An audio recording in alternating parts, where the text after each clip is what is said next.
नमस्कार, आप देख रहे हैं एशियन भारत। मैं हूं आपके साथ सुश्री शर्मा। चलिए अब रुक करते हैं 4 बजे की 4 बड़ी खबरों की ओर, लेकिन इस पर नजर डालते हैं लाइन्स पर।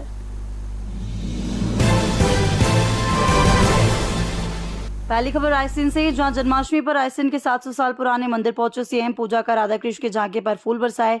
सीएम ने बछड़े को गोद में लेकर दुलारा। 136 करोड़ के विकास कार्यों की दी सौगात। इंदौर में कृष्ण जन्माष्टमी पर निकली भव्य शोभा यात्रा। राधा कृष्ण की झांकियों से सजा पूरा शहर। यादव समाज ने निकाला भव्य चल समारोह, जनसैलाब उमड़ा। मंत्रमुग्ध कर गई ऑपरेशन सिंदूर और धार्मिक झांकियां। ट्रेन से लापता हुई थी अर्चना तिवारी, अब तक नहीं मिला कोई सुराग। विधायक संजय पाठक ने दिया बयान, कहा जल्द ही बिटिया को ढूंढ निकालेंगे। तंबू में चल रहा स्कूल, अफसरों ने कहा बिल्डिंग ठीक है। जर्जर स्कूल में खतरे से डर, तंबू बना पढ़ाई का सहारा। दमोह में शिक्षा तंबू के भरोसे, जिम्मेदारों की आंखें बंद। पानी टपकती छत, दीवारों पर घास, मासूमों की पढ़ाई तंबू में जारी।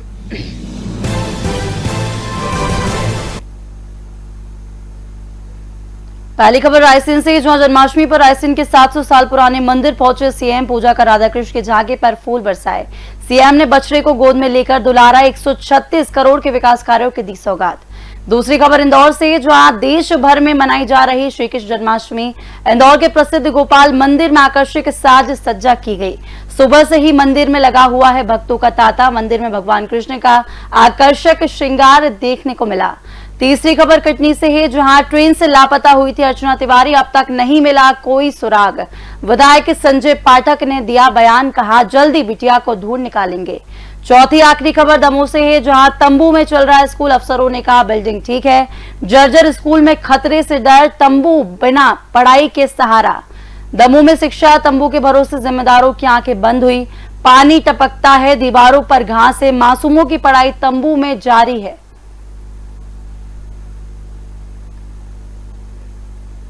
पहली खबर रायसेन से, जहां मुख्यमंत्री डॉक्टर मोहन यादव जन्माष्टमी पर रायसेन जिले के महालपुर पाठा पहुंचे। सीएम सुबह करीब 11:30 बजे यहां पहुंचे और 13वीं शताब्दी के ऐतिहासिक श्री राधा कृष्ण मंदिर में पूजा अर्चना की। उन्होंने महालपुर पाठा के प्राचीन मंदिर का जीर्णोद्धार करने और साथ ही वहां मेला लगाने की भी बात कही।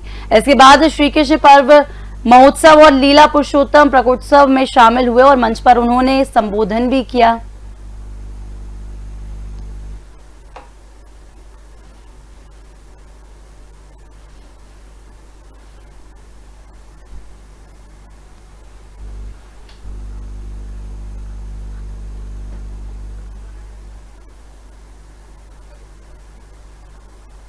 इस पर खास चर्चा के लिए हमारे साथ रायसेन से हमारे संवाददाता जुड़ चुके हैं। तो राशिद जी, आपका बहुत बहुत स्वागत है। ये बताएं कि आज जन्माष्टमी है, इस पावन अवसर पर हर जगह हर मंदिरों में धूम है और सीएम डॉक्टर मोहन यादव भी रायसेन के प्राचीन मंदिर में पहुंचे, जो मंदिर ऐतिहासिक है, 13वीं शताब्दी से आ रहा है, राधा कृष्ण मंदिर। तो वहां पे सीएम के क्या क्या दिनचर्या रहा, उन्होंने वहां क्या क्या करा और वहां क्या कुछ देखने को मिला? जैसे कि आपको मैं बता दूं जी, आपको बिल्कुल याद होगा कि डॉक्टर मोहन यादव ने जो है मैं कह सकता हूँ यहाँ पर भगवान जो कृष्ण जन्माष्टमी को लेकर कई जो है आपने लोगों को घोषणाएं की थी। उसमें जो प्राचीन मंदिर है उसका जिक्र किया था। जी, आपको यहाँ पर बता दूं तो जिसमें रायसेन का जो आप अभी जिक्र भी कर रही थी, जी जी, काफी पुराना मंदिर है। ये महलपुर पाठा जो है यहाँ पर जो काफी पुराना मंदिर है और यहाँ पर काफी इतिहास भी यहाँ पर रहा है। जी जी, प्रदेश के मुखिया डॉक्टर मोहन यादव वहाँ पर पहुंचे और यहाँ पर उन्होंने प्रदेश वासियों को जो है मैं कह सकता हूँ यहाँ पर उनके कामना भी की है। और जैसे और यहाँ पर मैं बता दूं यहाँ पर कलेक्टर रायसेन कलेक्टर कुमार विश्वकर्मा, अगर एसपी की बात कर लिया तो पुलिस कप्तान पंकज पांडे भी यहाँ पर अपने दलबल के साथ मौजूद है।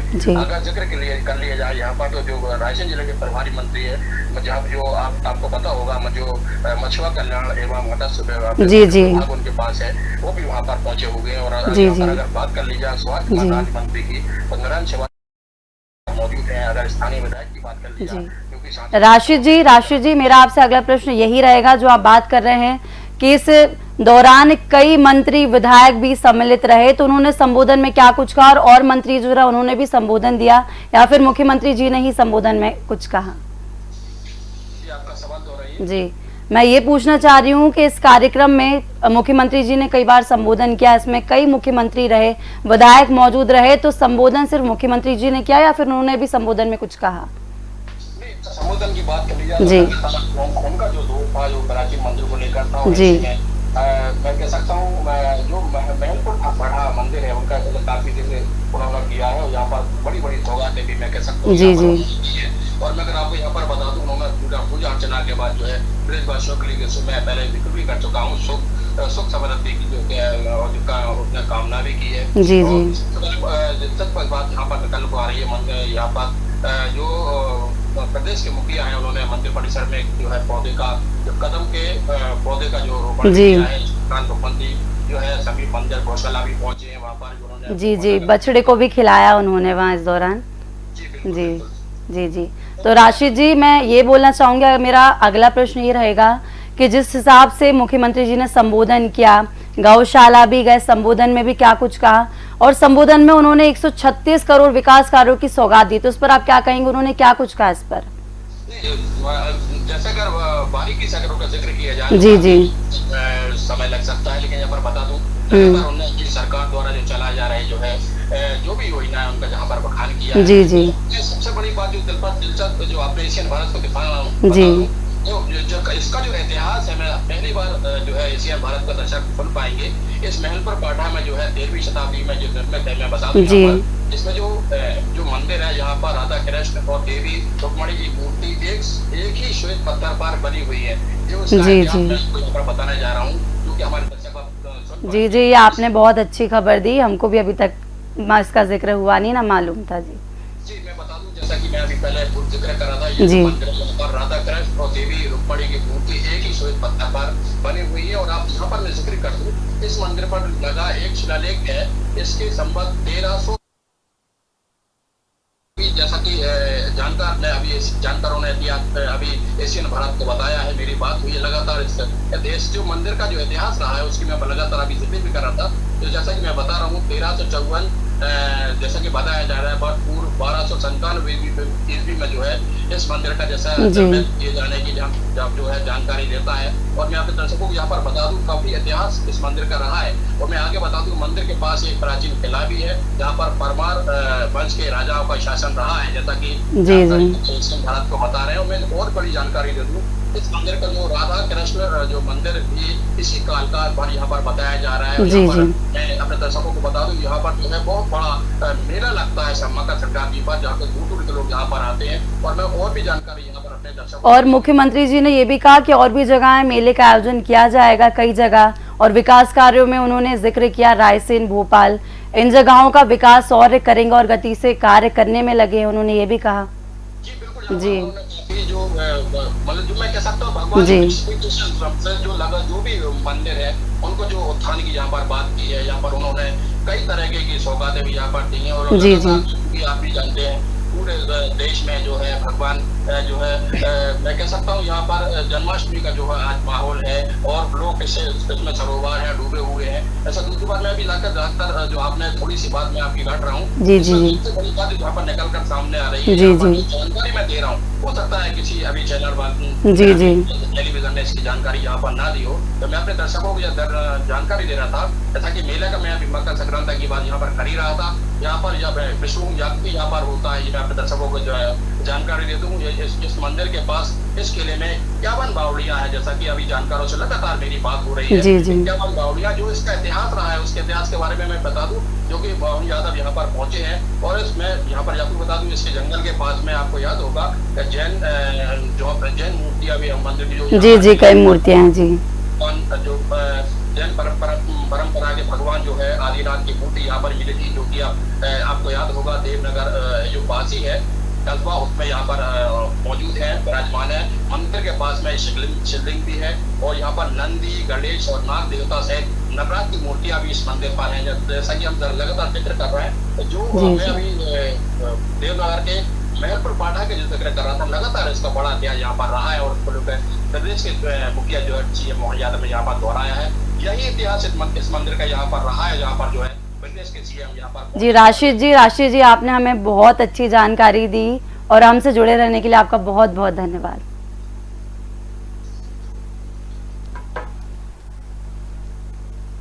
तो जिस प्रकार आप देख पा रहे हैं कि रायसेन में जन्माष्टमी का उत्सव बहुत धूमधाम से मनाया। जन्माष्टमी पर रायसेन के 700 साल पुराने मंदिर पहुंचे सीएम ने पूजा की, अर्चना की और झांकी पर फूल भी बरसाए।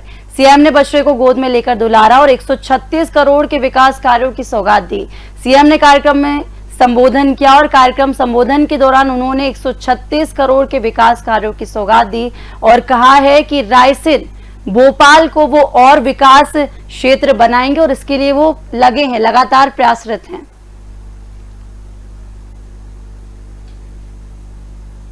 दूसरी खबर इंदौर से आ रही है, जहां पूरे देश भर में जन्माष्टमी का पर्व धूमधाम के साथ मनाया जा रहा है। वहीं इंदौर में भी कृष्ण भगवान के मंदिरों में कृष्ण जन्माष्टमी का पर्व हर्षोल्लास और उमंग के साथ मनाया जा रहा। शहर के प्रसिद्ध गोपाल मंदिर में जन्माष्टमी के अवसर पर आकर्षक साज सज्जा की गई। सुबह से मंदिर में भक्तों के आने का सिलसिला जारी रहा। मंदिर में भगवान कृष्ण का आकर्षक श्रृंगार किया गया। इंदौर के प्रसिद्ध होलकर कालीन गोपाल मंदिर में जन्माष्टमी का पर्व धूमधाम से मनाया जा रहा है। मंदिरों के पुजारी पंडित बाल मुकुंद पाराशर ने बताया कि सुबह 6:30 बजे भगवान का पंचामृत अभिषेक किया गया। इसके बाद उन्हें नए वस्त्र पहनाकर श्रृंगार किया गया। उन्हें बाल भोग अर्पित किया और भगवान का श्रृंगार आरती कर प्रसाद वितरण भी किया गया। जी हम आपको बता दें कि सुबह 11 बजे व्यास गद्दी से भगवान श्री कृष्ण की जन्म उत्सव की कथा सुनाई गई। दूर दराज से कई भक्त आए और उन्होंने भी यह सुना।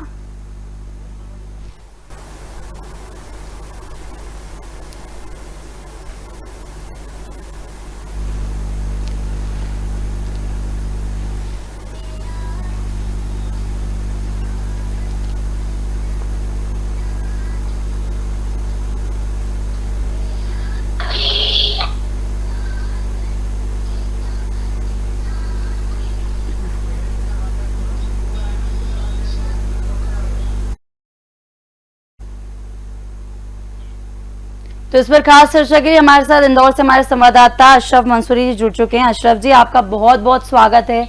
जैसे कि आज जन्माष्टमी है, हर जगह जन्माष्टमी के हर राधे कृष्ण मंदिर में धूम मची हुई है, साज सज्जा हो रही है। वैसे इंदौर का प्रसिद्ध गोपाल मंदिर है, वहां पे भी खूब धूमधाम से तैयारियां की जा रही। तो आप बताएं कि वहाँ क्या विशेष तैयारियां देखने को मिल रही है। जी बिल्कुल, सृष्टि अगर बात कर ली जाए कृष्ण जन्माष्टमी की, तो आज कृष्ण जन्मोत्सव है और इसको लेकर पूरे भारत वर्ष देश भर में जितने भी कृष्ण मंदिर है वहाँ पर भक्तों का तांता लगा हुआ है। सुबह से ही भक्त मंदिर पहुंच रहे हैं और कृष्ण जन्माष्टमी का उत्साह और उल्लास जो है कहीं ना कहीं पूरे देश भर में देखने को मिलता है। इंदौर की अगर बात करें तो गोपाल मंदिर जो कि ऐतिहासिक और पुराना मंदिर है, काफी पुरातन मंदिर कहलाता है। 1832 में इसकी स्थापना हुई थी और उसके बाद से ही लगातार जो है लोगों की आस्था का केंद्र बन चुका है। ऐसी मान्यता है कि अगर कोई भी भक्त अपनी सच्ची श्रद्धा के साथ गोपाल मंदिर पहुंचता है, कोई भी मनोकामना मांगता है, तो ऐसे पूर्ण होती है, गोपाल मंदिर में जरूर पूरी होती है। तो इसको लेकर चूंकि आज जो है कृष्ण जन्माष्टमी का अवसर है, इसको लेकर पिछले काफी दिनों से गोपाल मंदिर में तैयारियां चल रही थी और आज की कृष्ण भक्तों के लिए आज का जो दिन जो है बेहद ही खास है। इसको लेकर सुबह से ही गोपाल मंदिर में भक्तों की भीड़ देखने को मिल रही है। मंदिर प्रांगण में भी भक्तों के आने के लिए विशेष व्यवस्थाएं की गई। गोपाल मंदिर को पूरी तरह से साज सजावट के साथ जो है आज साज सज्जा की गई। साथ ही अलग अलग जो है कार्यक्रम वहाँ पर आयोजित किए जा रहे हैं। अशरफ जी, मेरा आपसे अगला प्रश्न ये रहेगा कि जैसे कि ये तो सुबह तैयारियां हुई, जैसा कि पंडित जी ने कहा कि 6:30 बजे अमृत अभिषेक भी किया गया और वस्त्र भी पहनाए गए और प्रसाद वितरण भी किया गया। तो ये तो बात हुई सुबह की, लेकिन रात्रि के लिए क्या विशेष तैयारियां वहां देखने को मिल रही है और भक्तों का क्या सैलाब वहां देखने को मिला?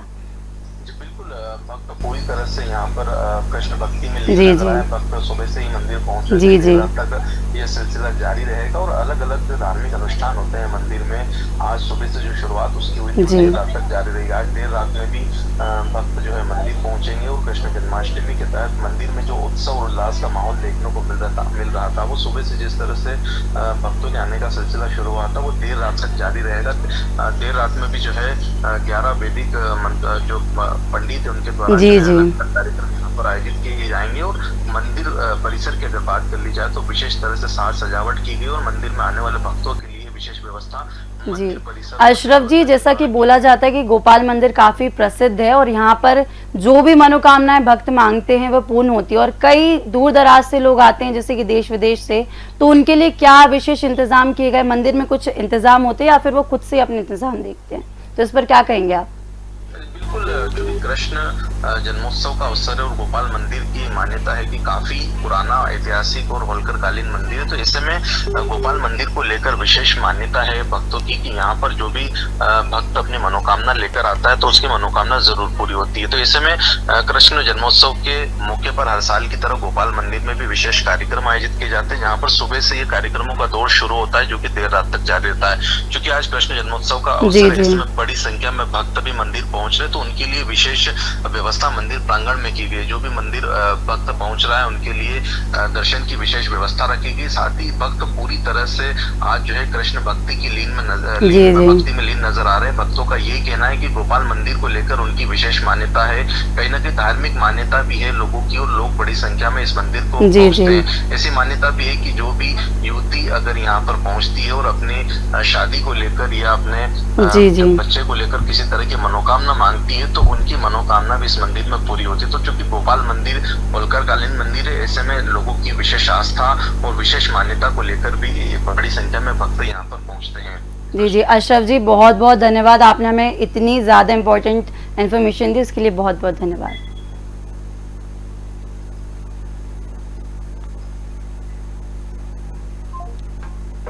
तो जैसा कि हम देख पा रहे हैं कि आज कृष्ण जन्माष्टमी के पर्व पर हर मंदिर में धूम है, और गोपाल मंदिर जो कि इंदौर का प्रसिद्ध मंदिर है, 1832 से यह मंदिर चला आ रहा है। कहीं ऐतिहासिक इसकी हिस्ट्री भी रही है, लेकिन हम बात करना चाहेंगे कि इस मंदिर में कई तरह के विशेष इंतजाम किए गए हैं। दूर दराज से लोग आए हैं और खूब अच्छी तैयारियां देखने को मिल रही हैं। जैसा कि हमारे संवाददाता ने बताया कि वहाँ कई कुछ तैयारियां देखने को मिली। विदेश से लोग आए, उनके लिए भी विशेष इंतजाम किए गए हैं, और मंदिर में खूब अच्छी साज सज्जा की गई और रात्रि के लिए भी विशेष इंतजाम किए गए हैं।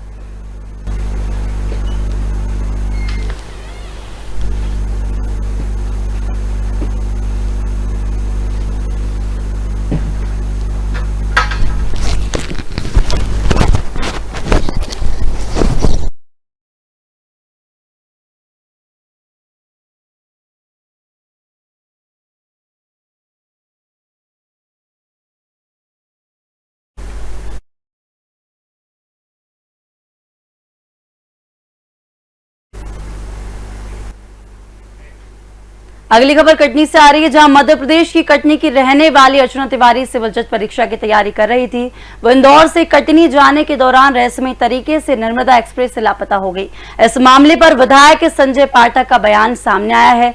उन्होंने कहा कि मुख्यमंत्री ने डीजीपी को निर्देश दिए हैं कि भोपाल से कटनी तक हर स्टेशन में और रेलवे ट्रैक के किनारे ट्रैकिंग की जाए। किसी भी तरह से बिटिया को ढूंढ के लाना चाहिए। शीघ्र ही हम लोग उसे ढूंढ निकालेंगे और वापस लेकर भी आएंगे। अचानक गायब हो जाने से किसी की चूक नहीं बता सकते हैं। जब तक बिटिया सामने नहीं आएगी, अब हम किसी पर आरोप नहीं लगा सकते, कहना है विधायक।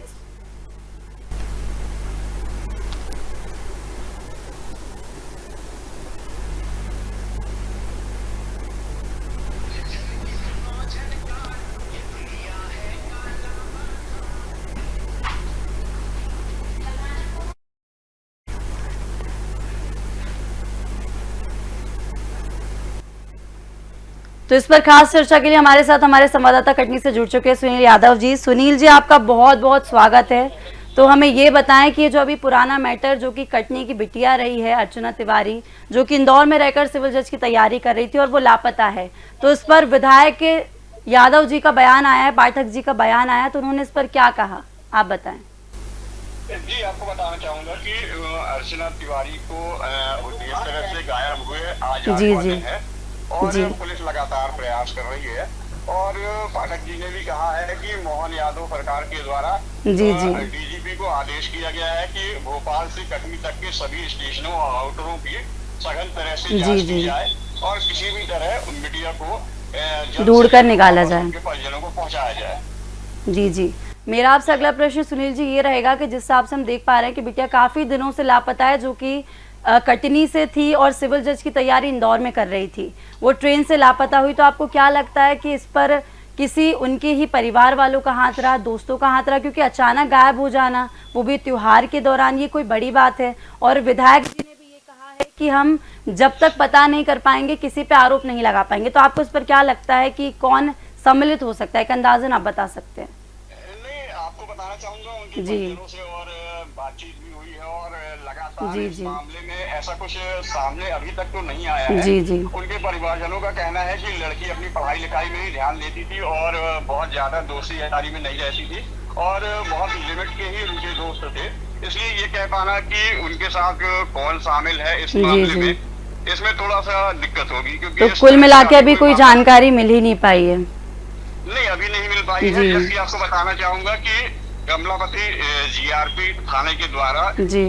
ऑल इंडिया एसएचओ को सूचना दी गई है कि जो अर्चना तिवारी हमारे यहाँ से गुमशुदगी दर्ज हुई है, जी, इसके जी। संबंध में कोई भी जानकारी हो तो कृपया हमें सूचित करें। जी, जी। जैसा कि उन्होंने बोला पाठक जी ने कि मुख्यमंत्री जी ने डीजीपी को निर्देश दिए हैं कि सभी रेलवे ट्रैक स्टेशन सबको चेक किया जाए, जो कि भोपाल से जितनी भी ट्रेनें चल रही हैं उसकी विशेष सूचना दी जाए। तो इतना टाइम हो गया, अभी तक भोपाल की कोई रेलवे ट्रैक स्टेशन की कोई खबर नहीं लग पाई। सीसीटीवी कैमरे भी रहते तो अभी तक कुछ भी इंफॉर्मेशन नहीं निकल पाई। सुनील जी। जी, मैं आपको बताना चाहूंगा कि ये जो गुमशुदगी हुई है जी, या जी। लड़की जिस दिन वहां से गायब हुई है, वो राखी के त्योहार का समय था और उस समय स्टेशनों में बहुत ज्यादा भीड़ हो जाती है। इस कारण से वहां जी, सीसीटीवी जी। फुटेज वो लड़की कहीं साफ नहीं दिख रही है और पुलिस के द्वारा बकायदा जीआरपी जी, आरपीएफ जी। के द्वारा लगातार प्रयास किया जी जा रहा सुनील है। जी, हमसे जुड़े रहने के लिए आपका बहुत बहुत धन्यवाद सुनील जी। तो जैसा कि हम देख पा रहे हैं, कटनी की बिटिया जो कि अर्चना तिवारी कई दिनों से लापता है और अभी तक नहीं मिल पाई।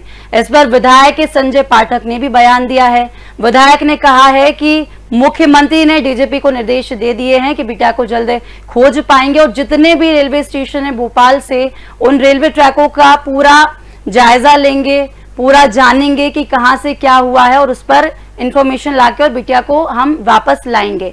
लेकिन उन्होंने भी ये भी कहा है कि कोई भी साक्ष्य हमें जब तक नहीं मिलेंगे हम आरोप नहीं लगा सकते कि ये कार्रवाई किसने की, काम किसने करा। लेकिन हम देख सकते हैं कि कुल मिला के षड्यंत्र हो सकता है, तभी उन्होंने ऐसा कहा है।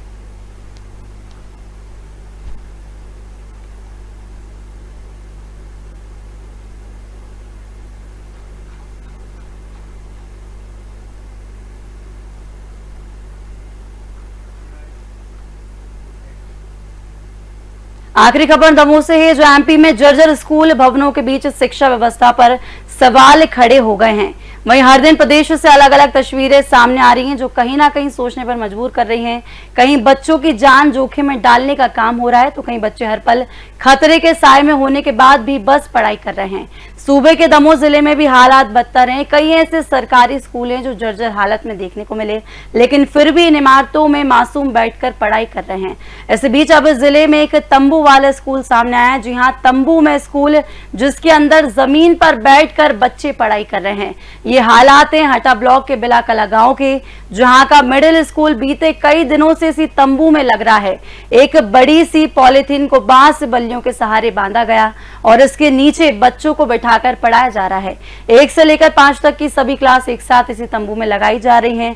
शिक्षक बारी बारी से क्लास को पढ़ा रहे हैं और ऐसे में पढ़ाई कैसे हो सकती है, इसका अंदाजा आप लगा सकते हैं।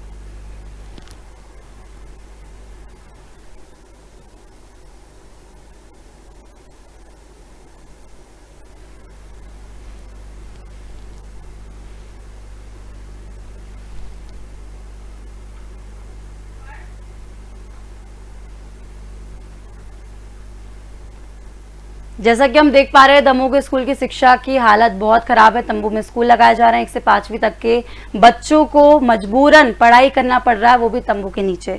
तो इस पर खास चर्चा के लिए हमारे साथ हमारे संवाददाता गणेश अग्रवाल जी दमोह से जुड़ चुके हैं। दमोह गणेश जी, आपका बहुत बहुत स्वागत है। मेरा आपसे प्रश्न रहेगा कि शिक्षा के हालत बहुत बदतर हो गए हैं। जैसा कि हम देख पा रहे हैं, दमोह में एक स्कूल ऐसा है जो तंबू के नीचे लगाया जा रहा है। कक्षा 1 से लेकर 5वीं तक के बच्चे तंबू के नीचे पढ़ाई कर रहे हैं। बारिश हो रही है, पानी गिर रहा है, लेकिन फिर भी बच्चे पढ़ाई करने को मजबूर हैं। तो आप इस पर क्या कहेंगे?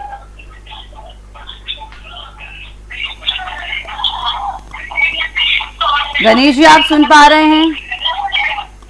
हेलो जी जी गणेश जी, आप सुन पा रहे हैं हमें? जी बताएं मैम। जी जी, जैसे कि हम देख पा रहे हैं कि दमोह में शिक्षा की स्थिति काफी बदतर दिख रही है। वहाँ के स्कूलों की हालत बहुत जर्जर देखने को मिल रही है। एक स्कूल है जो कि तंबू में लगाया जा रहा है, 1 से 5वीं तक के जितने बच्चे हैं उस तंबू के नीचे पढ़ने को मजबूर है। तो आप क्या कहेंगे इस पर?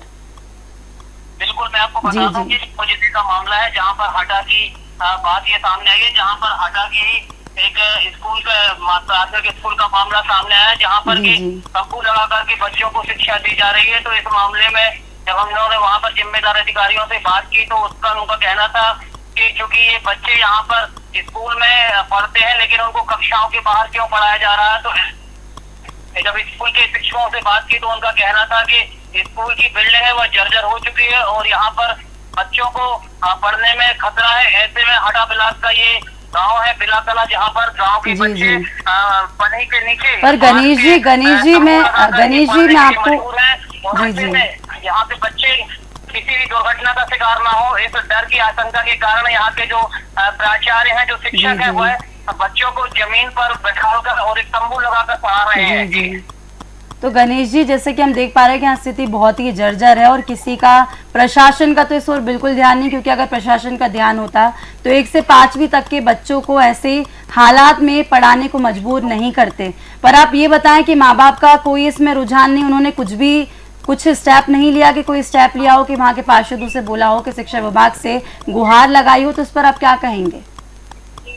बिल्कुल, यहाँ के जो शिक्षक है उनसे जब हमने बात की तो उनका कहना था कि हम कई बार उच्च अधिकारियों को इसकी सूचना भी दे चुके हैं कि जो बच्चे यहाँ पर पढ़ते हैं वो जर्जर भवन में पढ़ते हैं और ऐसी कंडीशन में जो उनका भवन है वह कभी भी गिर सकता है, कोई बड़ा हादसा हो सकता है। इससे लेकर के उनके द्वारा एक आवेदन भी दिया गया था, जिसके बाद यहाँ के जो स्थानीय बीआरसी है वह और अपने इंजीनियर को लेकर के और साथ में जन शिक्षक को लेकर के यह शाला में पहुंचे थे। उनके द्वारा निरीक्षण भी किया गया है शाला का, क्योंकि उनके द्वारा ये बताया गया है कि बिल्डिंग का ठीक तरीके से अगर मरम्मत हो जाए तो और साफ सफाई हो जाए, दीवारें में जो दरारें पड़ी हैं उनको अगर भर दिया जाए तो इस बिल्डिंग की उम्र कम से कम 5 साल और बढ़ सकती है। लेकिन मैं आपको बता दूं कि स्थानीय शिक्षक है वो डर के कारण इस बिल्डिंग में कोई भी काम नहीं कर रहे। जब इस मामले में हमने प्रभारी मंत्री से बात की तो उनका कहना था कि अभी हमने जो गौड़ खनिज की राशि होती है उसके 9 करोड़ रुपए दमोह जिले की जितने भी 400 से कुछ ज्यादा विद्यालय हैं उन सभी के उन्नयन के लिए उनने राशि दी है और जल्दी जितने भी स्कूल इस कंडीशन में उन सभी को बेहतर करके बच्चों को उच्च शिक्षा दी जाएगी। तो गणेश जी, कुल मिला के बोल सकते हैं कि बच्चे ऐसे में ही पढ़ने को मजबूर है। अभी तक जब पढ़ाई हुई तो आगे भी यही रहेगा और किसी ने कोई सुनवाई नहीं की। तो कुल मिला के बोल सकते हैं कि टालम टूली जारी है, जो कि आपने बताया कि आवेदन दे चुके हैं लेकिन उसके बाद भी बच्चे पढ़ने को मजबूर है, शिक्षक भी डर रहे हैं। और आप देख सकते हैं कि बच्चे ऐसे में कैसे पढ़ाई करेंगे, उनका मन ही नहीं लग पाएगा। पानी आएगा तो उनका ध्यान सिर्फ इस ओर रहेगा कि हम गीले ना हो जाएं, वो पढ़ाई में ध्यान देंगे, किस ओर ध्यान देंगे। तो कुल मिला के टालम टूली की जा रही है। खैर, देखना अब होगा कि आगे प्रशासन इस पर ध्यान देता है या नहीं। हमसे जुड़े रहने के लिए गणेश जी आपका बहुत बहुत धन्यवाद। जी। तो जैसा कि हम देख पा रहे हैं कि दमोह का एक स्कूल ऐसा है, शिक्षा के हालात बद से बदतर हो गए हैं, वहां की स्थिति जर्जर हो चुकी है और बच्चे तंबू में पढ़ाई करने को मजबूर हैं। प्रशासन का, शासन का, वहां के पार्षदों, मंत्रियों का किसी और ध्यान नहीं है। कई बार आवेदन दे चुके हैं लेकिन उसके बाद भी बच्चे तंबू के नीचे पढ़ने को मजबूर हैं। तो बोल सकते हैं कि प्रशासन, देखते हैं कार्रवाई कब करेगा या फिर ऐसे ही हालात बिगड़ते रहेंगे।